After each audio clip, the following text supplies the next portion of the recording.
today is the our celebration for Women's Month. So, unta kanisa auto kanisa first pa man nga training namo sa Pinay Technician. So, unta mapadayon pa ni madaghan pa nga mga kababaihan nga ato ma-empower. So, medyo daghan na gyud ang mga kuan nato sa mga babae karon na makikompete na din sila sa ato ang mga men. Gani sa mga sa TESDA, medyo ang mga pillar sa TESDA is halos babae. So, ang mga regional directors, babae. Ang finance o ang operation chief, babae.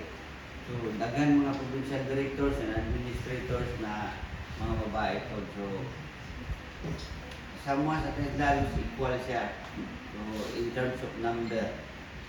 So, unta, kani siya na training, ato pa siyang mapadayon. Una, tungkol po sa initiative sa ato ang Vocational Instruction Supervisor, si Sir Jonas Emiliano. Medyo uptake po kayo.